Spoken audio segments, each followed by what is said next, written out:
8:44 en el territorio continental ecuatoriano.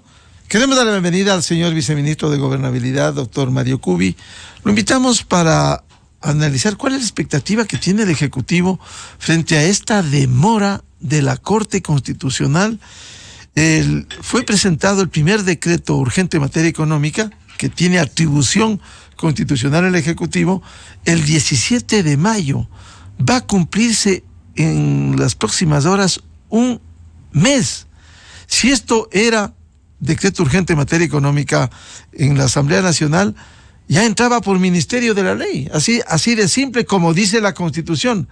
Acá se han dado la vuelta en la Corte Constitucional, cuando lo que corresponde es decir es o no es en un dictamen que debieron haber dado, porque esto además retrasa el que en una carrera contra el tiempo, porque el gobierno, de acuerdo a esta etapa que estamos viviendo, iría el gobierno hasta noviembre próximo, que se posesionaría, de acuerdo con los cálculos electorales, en ese mes de noviembre. Es decir, hay una carrera contra el tiempo y mientras tanto está parado esto porque el Ejecutivo, se entiende, tiene otros decretos en el pronunciamiento del primero. ¿Qué decir del segundo sobre zonas francas? ¿Cuál es la expectativa que tiene el Ejecutivo frente a esta situación, doctor Mario Cubi? Buen día. Muy buenos días a los que escuchan el programa, siempre un gusto poder compartir. Realmente debo decir que el sentimiento es de frustración, y no solo como gobierno, también como ciudadano, porque para colmo, empecemos con la parte, digamos, teórica, conceptual del derecho. La Corte Constitucional, y voy a darle el beneficio de la duda, tiene un rol clave en este proceso de la disolución de la Asamblea y convocatoria a elecciones anticipadas, en que debe analizar la constitucionalidad o no de los decretos de ley que presenta el presidente.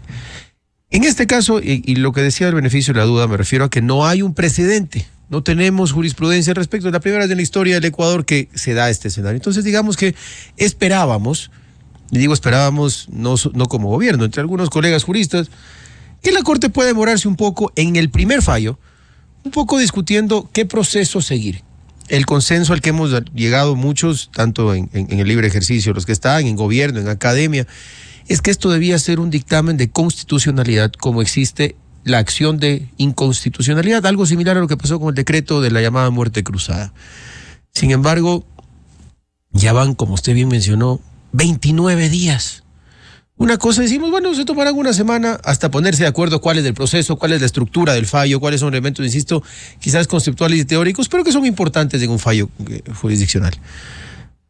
Hoy realmente yo no encuentro sentido, les soy sincero, porque además el proyecto de ley es relativamente corto y conceptualmente sencillo.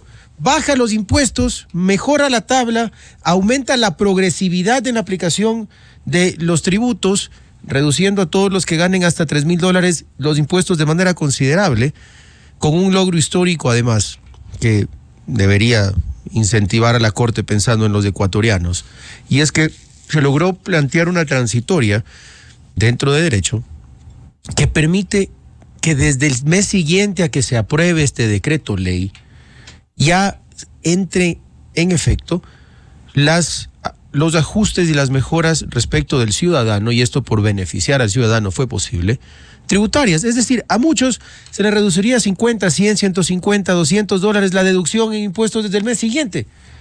Ni hablar del RIMPE, de este nuevo modelo que busca integrar a la mayor cantidad de ecuatorianos, sobre todo a pequeños emprendedores y pequeños empresarios, los que facturen hasta $60,000 al año, es decir, 5,000 al mes, que es un monto considerable, también van a bajar los impuestos.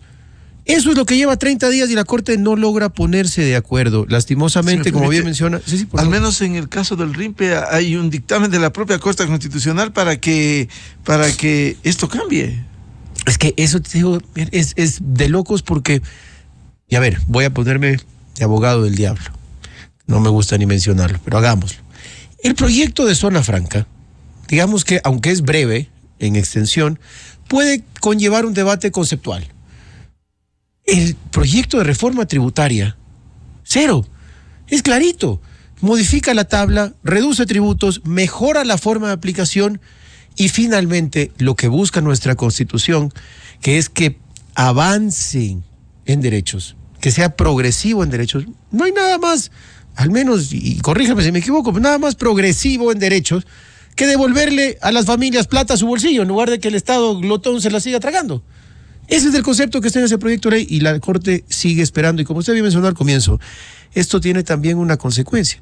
Y es que, a pesar que no hemos tenido respuesta sobre si podemos mandar más de un proyecto como económico urgente, porque de nuevo, primera vez en la historia del Ecuador que esto se da. Técnicamente, cuando uno mandaba a la Asamblea, solo podía mandar un proyecto económico urgente. Hasta que se termine de tratar ese, no se podía mandar otro.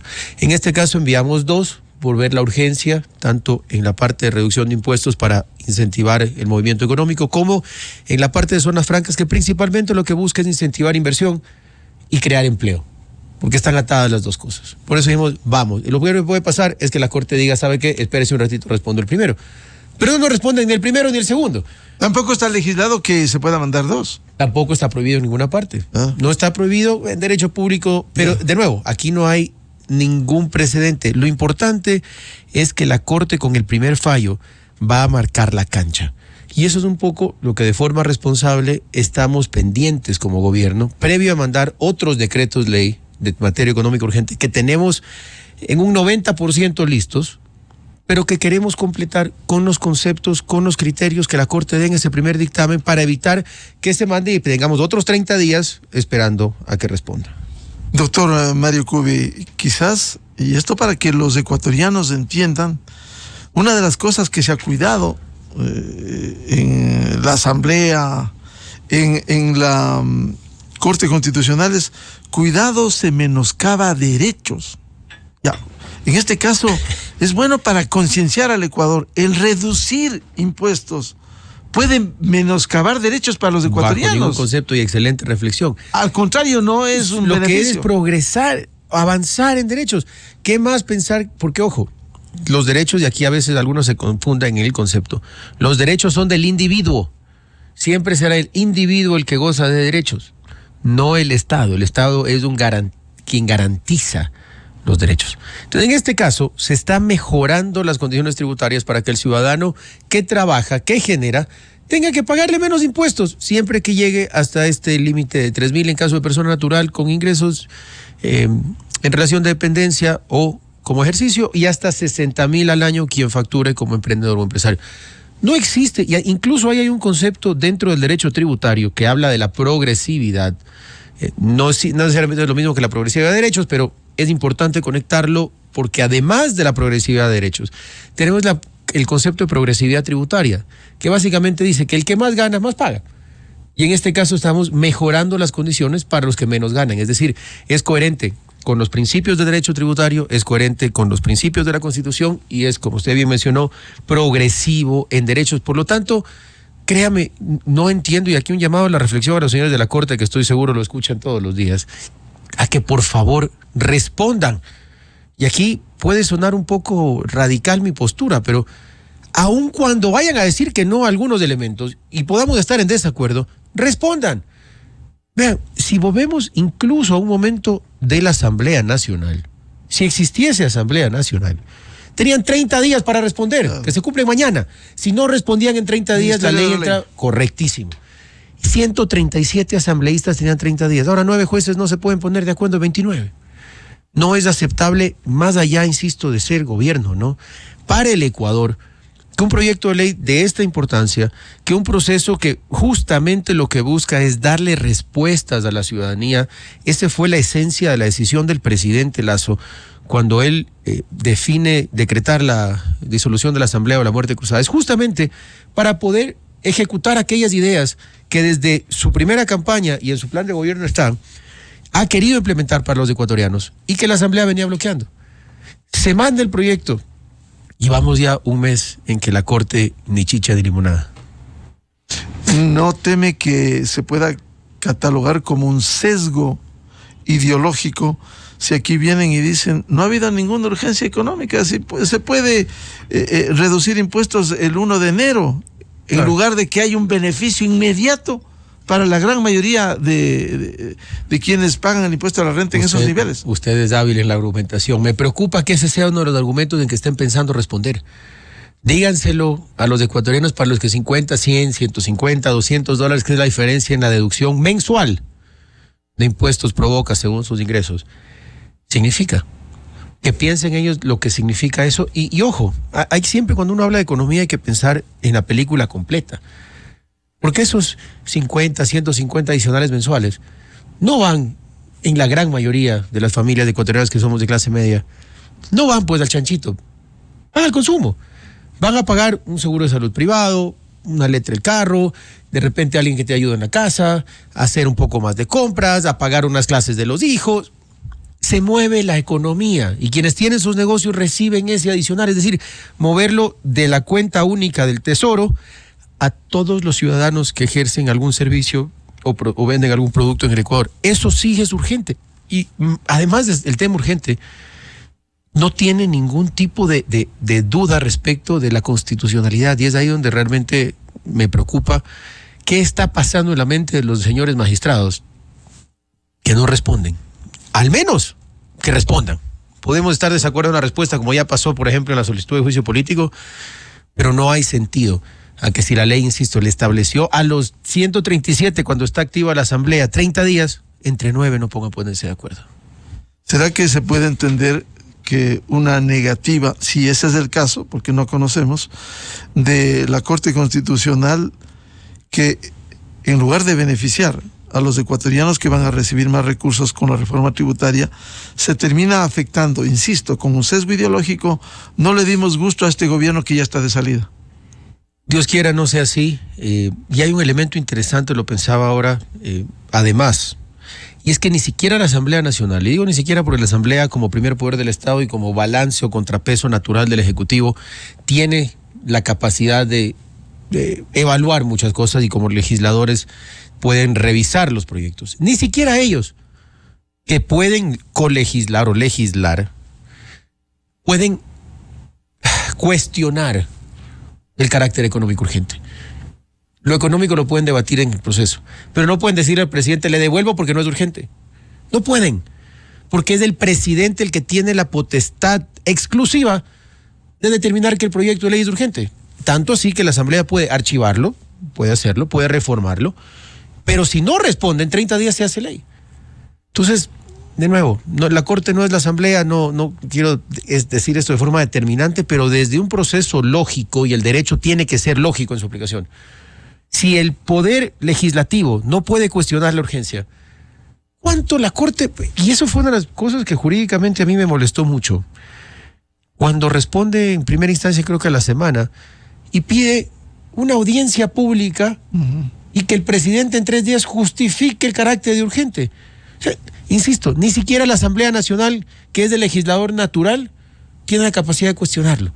Y la Corte, en lugar de evaluar la constitucionalidad, que es lo que le corresponde en derecho, se puso a cuestionar si era urgente o no. Pándeme una carta, vengan amigos, hagamos show público. ¿Qué es esto? Yo respeto mucho a los magistrados, pero ya es hora de que entiendan que el país lo que necesita son respuestas, no más. Doctor Cubi, ¿será que tampoco entendieron con los amicus curiae las justificaciones, los justificativos que se dio en esa audiencia? Todo lo que preguntaron los jueces constitucionales quizás no entendieron. Yo no creo que sea, ahí si soy sincero, un tema de entender. Sí creo que hay un sesgo ideológico. Muchos de los jueces de la Corte, respetables juristas todos, si uno lee sus obras, y usted sabe, yo antes de venir al gobierno fui decano de una facultad de Derecho y profesor, y parte de esas pasiones que no lo dejan dormir a uno es leer. La mayoría de los libros de los magistrados demuestran con claridad su disgusto ante ciertas facultades del Ejecutivo, su disgusto ante ciertos conceptos de la Constitución de Montecristi y su visión de la línea ideológica progresista, que es absolutamente legítimo tener su línea ideológica, todos tenemos derecho a hacerlo, pero ojalá no se trastoque por ideología lo que a nivel constitucional y legal corresponde, ahora que es simple y sencillamente determinar si el proyecto de ley cumple o no con los parámetros constitucionales. Ahora déjeme decir una crítica. Usted no es responsable de esto, doctor Cubi, pero en este gobierno hubo una renovación parcial en la Corte Constitucional.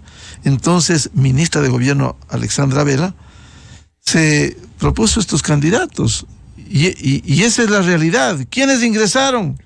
El doctor Ricardo Ortiz, el doctor Joel Escudero Solís y la doctora Alejandra Cárdenas Reyes. O sea, si se habla de sesgo ideológico, aquí hay un error del gobierno haber propuesto esos nombres que entraron, y ahí están los resultados claramente. Entiendo la crítica, Miguel, le agradezco, no me correspondió ese proceso, sin embargo, como parte del gobierno me toca asumirlo. Mira, voy a darle dos conceptos y estos son muy personales, no son como gobierno. Primero, no debería, y quizás estoy siendo un poco idealista, pero no debería involucrarse la ideología personal en decisiones judiciales, porque al final la Corte es de eso, por un lado. Y desde ahí entonces no deberíamos tener que pensar mucho en la ideología de un magistrado, así como de un funcionario público que cumple de manera cabal, técnica y correcta con su labor. Incluso el equilibrio ideológico es bueno. Punto uno. Ahora me voy al punto dos, y esta es una reflexión que hemos hecho a la interna, y es que si uno se va al ejemplo quizás más conocido a nivel regional, y es la Corte Suprema de los Estados Unidos. Es una corte donde, ¿sabe? A mí lo que más me gusta del sistema político de los Estados Unidos es que son frontales. Y cuando uno va a nombrar a un magistrado de la Corte Suprema, que tiene la característica de ser por toda la vida, una vez que es nombrado, hasta que renuncie o fallezca, es magistrado. Es nombrado por de una terna que envía el presidente y acuerda con el Senado. Siempre tiene una lectura ideológica. Siempre. Cuando Trump tuvo la oportunidad de nombrar a dos, los dos fueron conservadores. Tanto así, más allá de quienes estén de acuerdo o no, que revisaron un fallo relativo al aborto que estaba en firme desde los años 70. Casi 50 años después revisan su propia jurisprudencia. ¿Por qué? Porque el peso ideológico de esa Corte Suprema de Estados Unidos se modificó. ¿Por qué? Porque justo hubo cambios y hubo oportunidad para que el presidente Trump nombre a dos magistrados. Entonces, ¿qué le digo con esto? Creo que en primera instancia la visión de quienes estuvieron a cargo de este proceso fue: busquemos perfiles académicos, con buen fondo, con buena capacidad constitucional, creo que con buenas intenciones de generar un espacio donde se debata derecho y no tanto política. Sin embargo, cuando vamos al principal ejemplo de democracia que tenemos, sobre todo democracia presidencialista en nuestra región, y el que más experiencia tiene, es la democracia más antigua en el mundo, que además continúa con su constitución de origen, pues básicamente dice: vean, está bonita la teoría, pero nunca se puede olvidar de la ideología. En este caso está en juego una reducción de impuestos para parte de los ecuatorianos, y que al menos la Corte Constitucional no puede argumentar lo que a veces se ha dicho, menoscaba derechos. Al contrario, beneficia a quienes pagan impuestos en el país. Bueno, esperemos que en las próximas horas lo hagan. Esperemos, decirse a mí, al menos esperaríamos que tengan la decencia de no tomarse más de los 30 días, que sería el límite que el Poder Legislativo, que es el primer poder del Estado, tendría. Bien, al doctor Mario Cubi, viceministro de Gobernabilidad, muchas gracias la presencia aquí en la revista de Opinión Democracia. Con esto, muy amable. Muchas gracias, Miguel, siempre un gusto y a las órdenes. Con esto cerramos la revista de Opinión Democracia, buscando la verdad. Le recomendamos, ya viene en Exa FM, el show de la papaya, y les deseamos a los miles de seguidores de la revista de Opinión Democracia un feliz jueves. Muy buen día. Miguel Rivadeneira en la revista de Opinión Democracia. Mira, papá, no sé si lo sepas, pero eres el papá